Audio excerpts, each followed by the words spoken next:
Hola, soy Clara. ¿Saben qué es lo que más admiro de las personas que me escriben? El coraje. El coraje de mirar hacia adentro, de enfrentar lo que duele, de poner en palabras lo que muchos prefieren esconder. Y es por eso que siempre digo, aquí usted, nuestro suscriptor, es nuestro protagonista. No soy yo quien crea estas historias, son ustedes, personas reales, con vidas reales, que un día decidieron confiar en mí. Hoy voy a compartir uno más de esos relatos, una historia que tal vez sea parecida a la suya, o tal vez sea completamente diferente, pero estoy segura de una cosa, le va a hacer sentir algo, porque las historias verdaderas siempre tocan más profundo. Así que respire hondo y vamos juntos. Voy a respirar un momento antes de empezar, porque no es fácil hablar de esto. Todavía no. Han pasado casi 3 años y hay días en que me levanto, preparo mi café, miro por la ventana el jardín que planté sola y siento que esa mujer que vivió todo esto era otra persona, una persona que yo ya no soy, pero fue real. Todo fue real. Me llamo Graciela. Tengo 62 años. Fui casada durante 29 años con un hombre llamado Roberto. 29 años. No sé si eso suena a mucho o a poco para ustedes. Para mí suena a una vida entera, porque básicamente lo fue. Nos conocimos cuando yo tenía 32 años. Él tenía 36. Yo era maestra de primaria. Él trabajaba en una empresa de construcción. Era supervisor de proyectos. La primera vez que lo vi, estaba en la ferretería de don Aurelio, eligiendo un tipo de tornillo con una seriedad que me pareció graciosa. Le pregunté si necesitaba ayuda. Me miró como si yo hubiera dicho algo absurdo, y luego sonrió. Esa sonrisa, me pasé 29 años creyendo que esa sonrisa era lo más honesto de él. Resulta que era lo más ensayado. Los primeros años fueron buenos, o al menos eso creo. Tuvimos 2 hijos, Rodrigo y Valeria. Compramos una casa pequeña en las afueras. Yo daba clases, él trabajaba mucho, viajaba por trabajo, llegaba tarde, pero llegaba. Y yo cocinaba, organizaba, pagaba cuentas, iba a reuniones de padres solo, llevaba a los niños al médico, pintaba las paredes cuando se descascaraban, arreglaba lo que se podía arreglar. Nunca me detuve a pensar que eso no era normal. Era lo que hacían las mujeres de mi generación. Mi mamá lo hizo, mi abuela lo hizo. Tú cargas con lo que te toca y sigues. Roberto no era un hombre cruel en el sentido que la gente imagina cuando escucha esa palabra. No gritaba, no golpeaba, no insultaba en público. Era de otro tipo de frío. El tipo que llega a la mesa y come sin preguntar cómo te fue el día. El tipo que cuando tú estás llorando en el baño, escucha el silencio al otro lado de la puerta y no toca. El tipo que dice, está bien, a todo lo que propones, pero nunca aparece para hacerlo realidad. Durante años pensé que ese era su carácter, que los hombres así existían, que no era personal. Tardé demasiado en entender que sí era personal, que había alguien más con quien él sí era diferente. La supe un martes por la tarde, un martes completamente ordinario. Había salido temprano de la escuela porque cancelaron las clases de la tarde. Llegué a casa con bolsas del mercado, pensando en hacer sopa, en que tenía que llamar a mi mamá, en que la llave del baño seguía goteando. Entré. La casa estaba en silencio, y en el silencio había algo raro, como cuando el aire de un cuarto está diferente. No sé cómo explicarlo, pero lo sentí. Roberto estaba en la habitación con el teléfono. Me vio entrar y su cara cambió en una fracción de segundo. Ese segundo lo vi. Él no sabe que lo vi, pero yo lo vi. No dije nada ese día. Guardé la sopa, llamé a mi mamá, escuché gotear la llave y empecé a prestar atención de una manera diferente. No me tardé mucho. 3 semanas después encontré lo que encontré. Mensajes, fotos, palabras que él nunca me había dicho a mí, escritas para otra persona con una facilidad que me dejó sin aire. Su nombre era Susana. Ella tenía 44 años. Era colega suya. Llevaban, según los mensajes, casi 4 años. 4 años, mientras yo preparaba sopas y arreglaba llaves e iba sola a las reuniones de padres. Le pregunté esa noche. No grité, no rompí nada, me senté en la silla de la cocina, la misma donde me he sentado a tomar café casi 30 años, y cuando él entró, lo miré y le dije, sé lo de Susana. Hubo un silencio muy largo, y luego él dijo algo que todavía me duele de una manera extraña. No porque fuera cruel, sino porque fue tan calmado. Dijo, Graciela, hace tiempo que esto no funciona. Eso fue todo. No pidió perdón, no explicó, no lloró, solo dijo eso, como si me estuviera explicando por qué había cancelado un servicio de televisión por cable. Me quedé sin palabras, no por sorpresa, sino porque en ese momento entendí algo que no había querido ver, que para él yo ya no era una persona con sentimientos que merecían cuidado, era un inconveniente que había que resolver. El divorcio tardó casi 1 año en formalizarse. Durante ese año viví en la misma casa con él, porque ninguno de los dos quería irse, y porque los abogados tardaban, y los papeles tardaban, y todo tardaba. Fue el año más raro de mi vida. Dormíamos en cuartos separados, a veces nos cruzábamos en la cocina y decíamos «buenos días», como vecinos educados, como si no hubiera 29 años entre nosotros. Mis hijos reaccionaron diferente. Valeria, que tiene 34 años, lloró mucho al principio, pero luego empezó a ponerse del lado de su papá, de una manera que me dolió más de lo que esperaba. No con palabras directas, sino con pequeñas cosas, dejando de llamarme, contestando con mensajes cortos, en alguna reunión familiar, hablando con él en voz baja y mirándome de reojo. Rodrigo, el mayor, se mantuvo más neutral, pero también se alejó. Creo que no sabía cómo manejar todo. Yo me quedé muy sola. Mis amigas me acompañaron un tiempo, pero la vida sigue y la gente tiene sus propios problemas, y las visitas se fueron espaciando hasta que fueron llamadas, y las llamadas se fueron espaciando hasta que fueron mensajes, y los mensajes se fueron haciendo cada vez más cortos.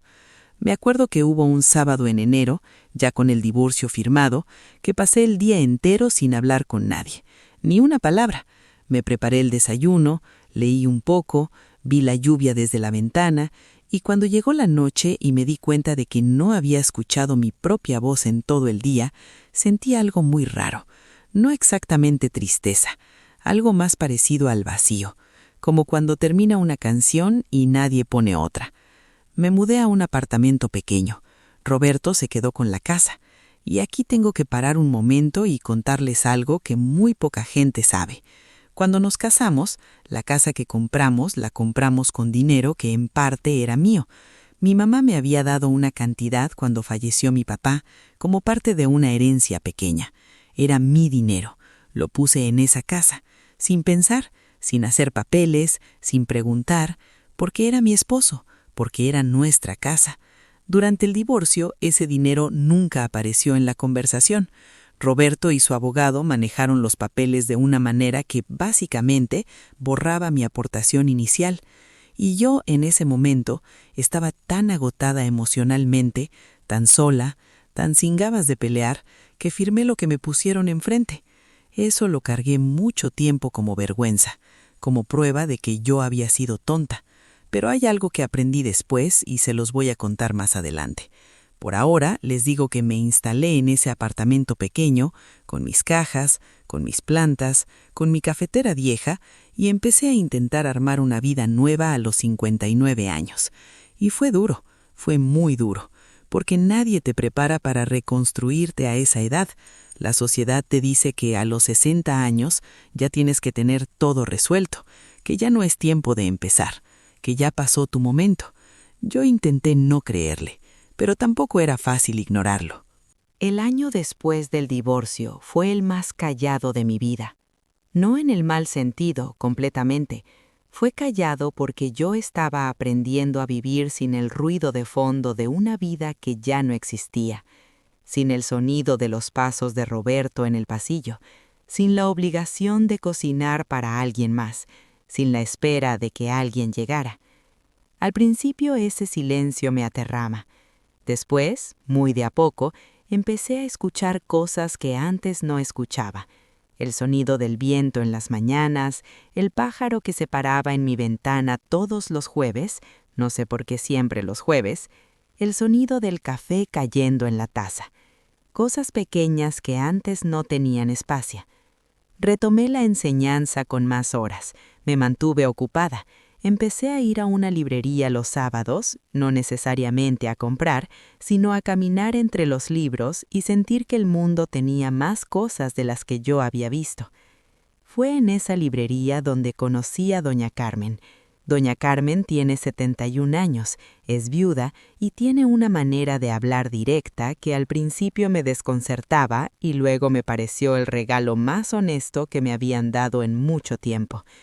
Me vio sentada sola frente a un libro de jardines que yo ni siquiera estaba leyendo, y se sentó a mi lado sin pedirme permiso y me dijo: «Usted está cargando algo muy pesado». No supe qué contestar. Ella tampoco esperó respuesta. Siguió mirando los libros y dijo: «No tiene que resolverlo hoy».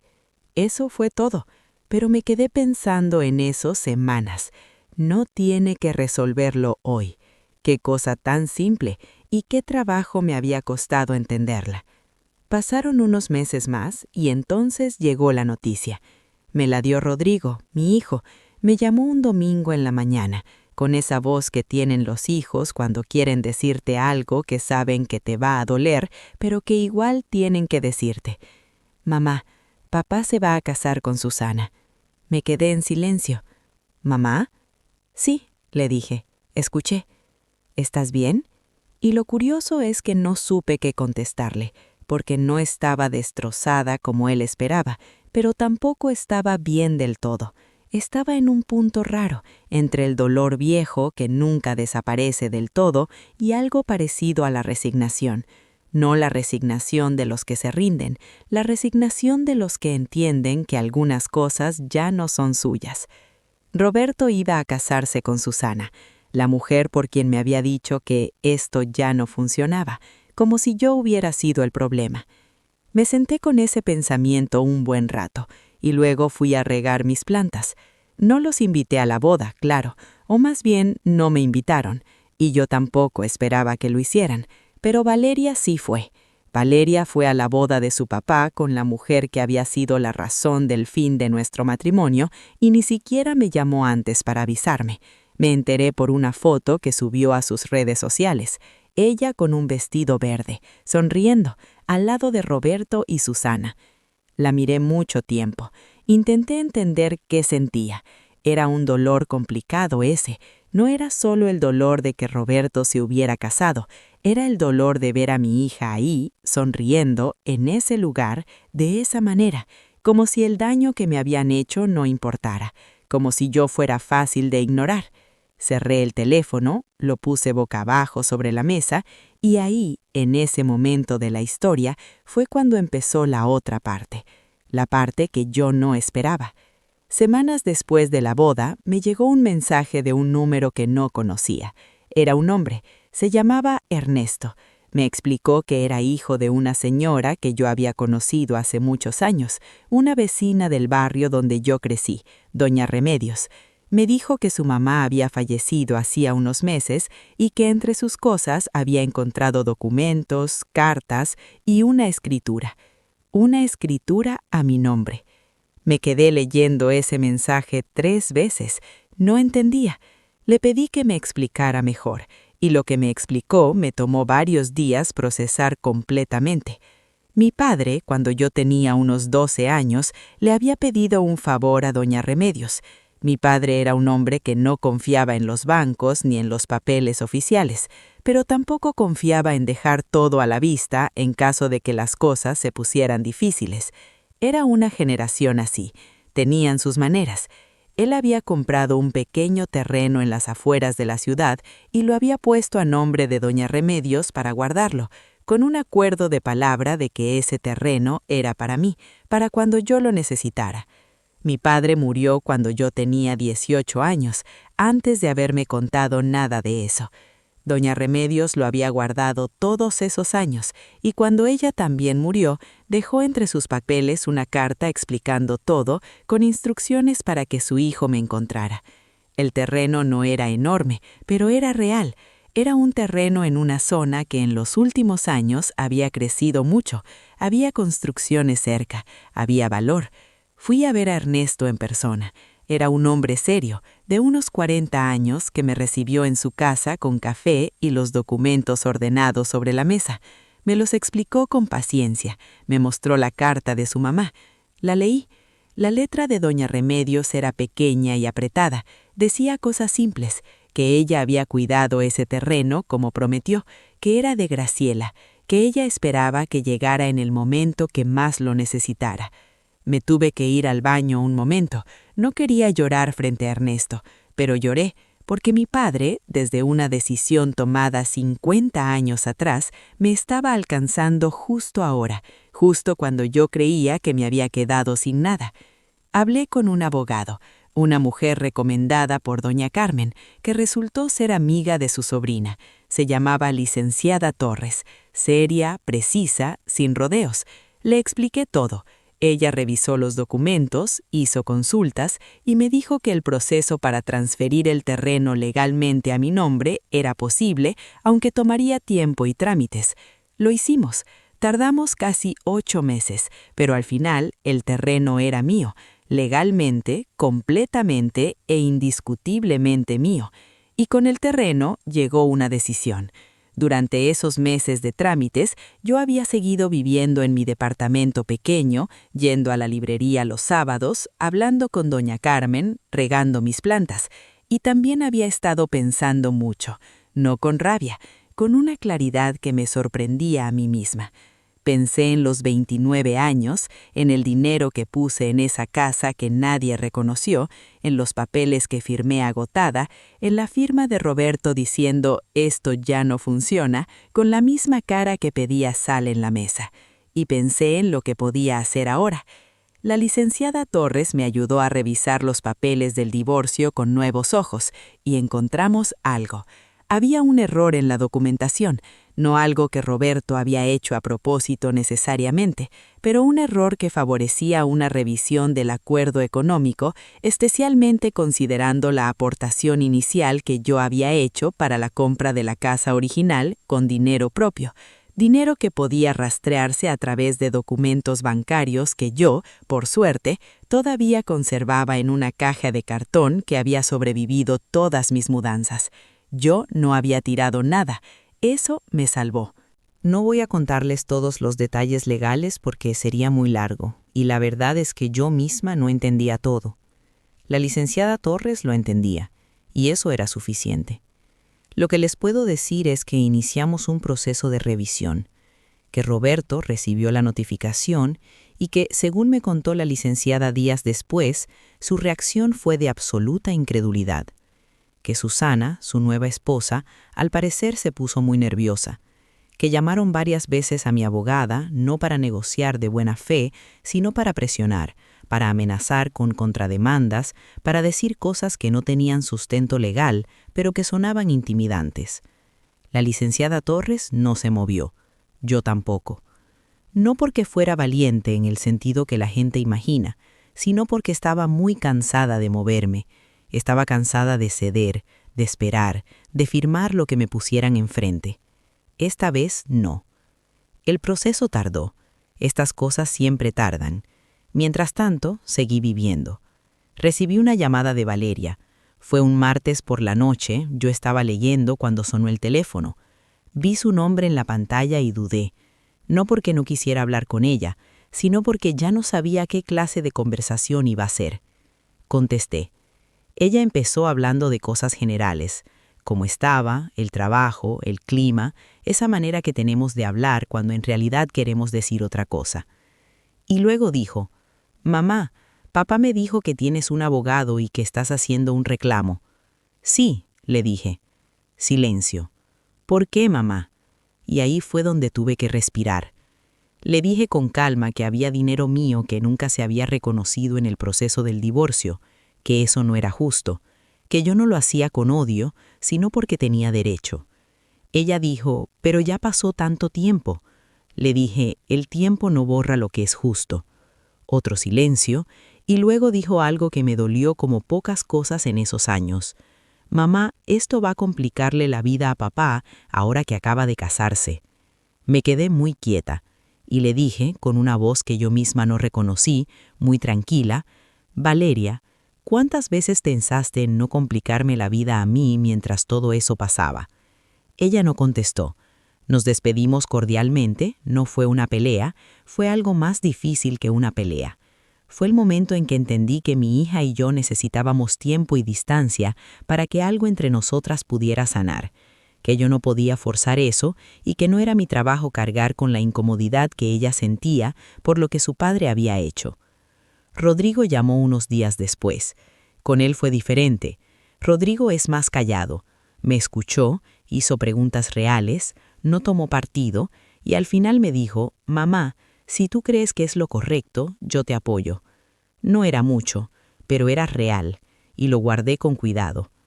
La boda de Roberto y Susana había sido en un hotel, una boda grande, según me habían dicho, muchos invitados, fue un evento que mucha gente de su trabajo y sus conocidos comentó después, y fue en esa boda donde pasó algo que yo no esperaba saber. Me lo contó, de manera indirecta, alguien que estuvo ahí. La persona que me lo contó era Marisol. Marisol es la esposa de un compañero de trabajo de Roberto, alguien que él conoce hace años. Marisol y yo nunca fuimos amigas cercanas, pero nos llevábamos bien en los años en que Roberto y su esposo compartían trabajo. Ella me buscó unas semanas después de la boda, no por teléfono, sino en persona, porque vive a unas pocas calles de mi departamento, y un día me vio en la calle y me pidió que tomáramos un café. Me imaginé que quería decirme algo, no supe qué. Nos sentamos en una cafetería pequeña, de esas con sillas de madera y olor a pan recién hecho. Ella pidió un capuchino, yo mi café negro de siempre.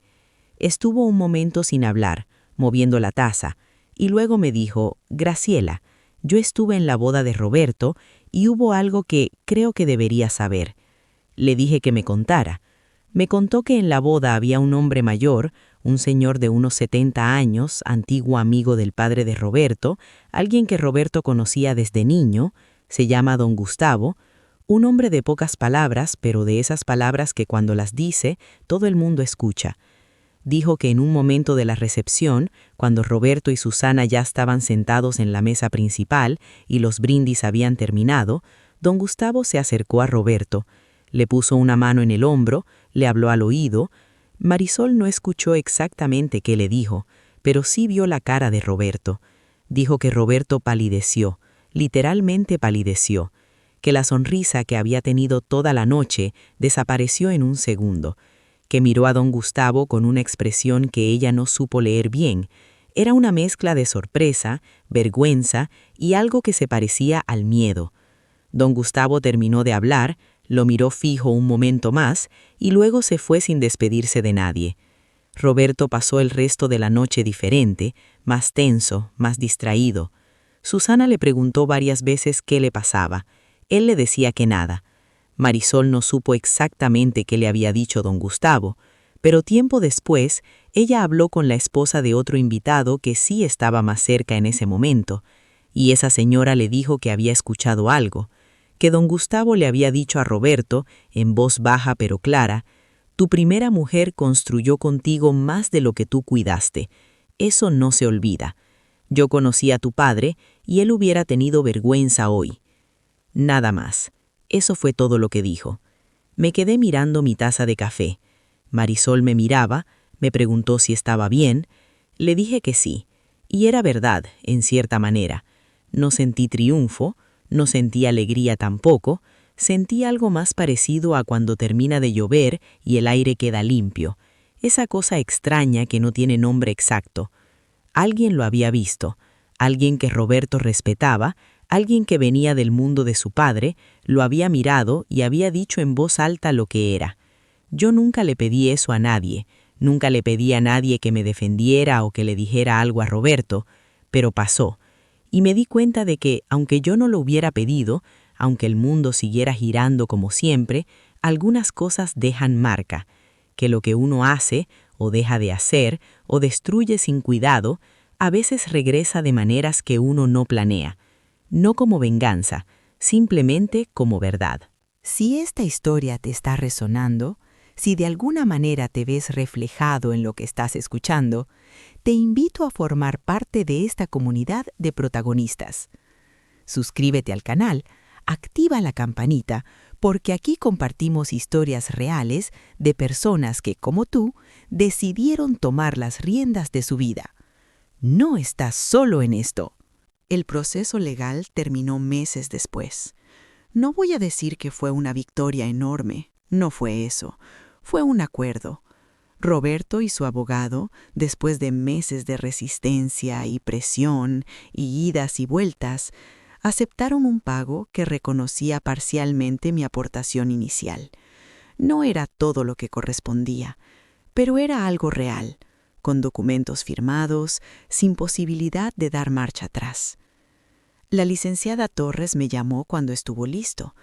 Me dijo, «Graciela, está firmado». Le di las gracias y colgué. Y me senté en mi silla de siempre, la de la cocina, la que había llevado conmigo desde la casa grande hasta este departamento pequeño. Me senté y miré mis manos un momento. No lloré, no festejé. Solo me quedé ahí un rato, sintiéndome entera de una manera que no me había sentido en mucho tiempo. Con ese dinero tomé algunas decisiones. Parte lo guardé, parte lo usé para algo que hacía años quería hacer y nunca había priorizado porque siempre había algo más urgente. Algo de los hijos, algo de la casa, algo de Roberto. Me inscribí en un curso de acuarela. Sé que suena pequeño, pero para mí fue grande. Siempre había querido pintar. Desde chica, en la escuela me gustaba el dibujo. Mi maestra de tercero me dijo una vez que tenía buen ojo para el color. Eso se quedó guardado en algún cajón de la memoria por 40 y tantos años. El curso era los miércoles por la tarde. Un grupo pequeño, de unas 8 personas. La maestra se llamaba Inés. Tenía unos 50 años, una paciencia enorme y la costumbre de poner música suave mientras trabajábamos. Las primeras semanas fui torpe. Mis acuarelas quedaban lodosas, los colores se mezclaban mal, los bordes no obedecían, pero seguí yendo, y poco a poco algo fue mejorando. No solo la técnica, algo más adentro. Doña Carmen un día vio una de mis pinturas, una pequeña cosa de hojas y luz que yo había hecho sin pensar demasiado, y me dijo, «Graciela, esto tiene alma». Lo guardé eso también. Valeria me escribió unos meses después del acuerdo legal, un mensaje largo. Me decía que había estado pensando mucho, que entendía que yo había tenido razones, que no había sido justa conmigo durante ese tiempo, que quería que pudiéramos hablar. Lo leí varias veces. Tardé 3 días en contestar. Le dije que sí quería hablar, que la quería, que siempre la iba a querer, pero que necesitaba que nuestra relación fuera honesta, que si ella sentía que tenía que elegir entre su papá y yo en cada conversación, eso me hacía daño y no íbamos a poder avanzar. Ella dijo que lo entendía. Nos reunimos a tomar café. Fue incómodo al principio. Había un silencio entre nosotras que no había estado antes, o que quizás siempre había estado, pero nunca lo habíamos nombrado. Pero también había algo nuevo, algo más honesto. Hablamos de cosas reales, de lo que ella había sentido en esos años, de lo que yo había cargado sola. No fue fácil. Hubo momentos en que las dos tuvimos que parar y respirar, pero fue real, y eso valió más que 1000 conversaciones cómodas y falsas. Roberto me llamó una sola vez, muchos meses después del acuerdo. Contesté porque era un número que yo ya no tenía guardado, pero reconocí igual. La voz también la reconocí, aunque sonaba diferente, más vieja, más cansada. Me dijo, «Graciela, ¿cómo estás?» Le dije, «Bien, Roberto». Hubo un silencio, y luego dijo, «Quería, no sé, quería decirte que lamento cómo salieron las cosas. No supe exactamente qué hacer con eso. No era una disculpa completa, no era un pedido de reconciliación tampoco. Era algo a la mitad, algo que quizás le había costado trabajo decir, pero que todavía no llegaba del todo a donde tenía que llegar. Le dije, gracias por decirlo. Y eso fue todo. No le pregunté cómo estaba él, no le pregunté por Susana, no le ofrecí nada más de la conversación. No porque estuviera enojada, sino porque ya no había nada que yo necesitara de él. Ni explicaciones, ni reconocimiento, ni más palabras a la mitad. Colgamos. Me quedé un momento con el teléfono en la mano, y luego lo guardé. Fui a la cocina y preparé mi café. Esa noche fui a mi cuaderno de bocetos, ese que compraba los miércoles antes del curso y que había empezado a usar también en casa, y dibujé algo sin pensar. Una ventana con la luz entrando. Nada complicado, solo líneas y luz. Lo miré un buen rato y pensé que eso era, en cierta manera, cómo me sentía yo, como una ventana que había estado cerrada mucho tiempo y que ahora dejaba pasar la luz. No de golpe, no toda de una vez, sino de a poco, con el ritmo que las cosas tienen cuando son reales. Han pasado casi 3 años desde que empezó todo esto. Mi vida ahora es distinta. Sigo dando clases, aunque menos horas. El año próximo me voy a jubilar, y eso ya no me asusta como me asustaba antes. Antes la jubilación me parecía el final de algo. Ahora me parece el principio de un tiempo que va a ser completamente mío. Voy a mis clases de acuarela los miércoles. Inés dice que ya tengo mi propio estilo. No sé si eso es cierto, pero me gusta pensarlo. Tomo café con doña Carmen cada 2 semanas. Ella me sigue diciendo cosas directas que al principio me desconciertan y luego me hacen pensar días. Con Valeria las cosas están mejor, no perfectas. Hay cosas que todavía no se dicen, preguntas que todavía flotan sin respuesta, pero hay honestidad. Y eso, a esta altura de la vida, me parece el regalo más difícil y más valioso que otra persona puede darte. Rodrigo me visita cuando puede, me trae plantas, sabe que me gustan. El terreno de mi papá todavía lo tengo. Decidí no venderlo por ahora. Es raro, pero me gusta saber que está ahí, que él lo puso ahí pensando en mí 50 años antes, que doña Remedios lo cuidó todos esos años sin pedirme nada. A veces pienso en eso y se me llena algo adentro que no sé nombrar bien. Gratitud quizás, o simplemente el reconocimiento de que la vida tiene maneras de acomodarse que nosotros no podemos ver cuando estamos en el medio de todo. Hay una cosa que quiero decirles antes de terminar, porque sé que muchas de ustedes que están escuchando esto quizás están en un momento parecido al que yo viví, o lo vivieron, o lo están empezando a vivir sin saber que ya empezó. No les voy a decir que todo tiene solución, porque no siempre la tiene. No les voy a decir que el dolor desaparece, porque no desaparece del todo. Se acomoda. Aprende a vivir en un rincón más pequeño. Deja de ser lo primero que sientes cuando te despiertas. Pero eso tarda, y nadie puede apurarlo. Lo que sí puedo decirles es esto. Hubo un momento, en los primeros meses después del divorcio, en que yo creía que lo que me definía era lo que había perdido. La casa, el matrimonio, los años, la versión del futuro que yo había imaginado. Y tardé mucho en entender que lo que me definía era lo que había sobrevivido. La capacidad de prepararme un café y sentarme a mirarlo sin que nadie me necesite nada. La capacidad de regar una planta sin pensar si alguien la va a notar. La capacidad de dibujar una ventana con luz a las 11 de la noche porque me dieron ganas. Esas cosas pequeñas, esas cosas que parecen nada y que son en realidad todo.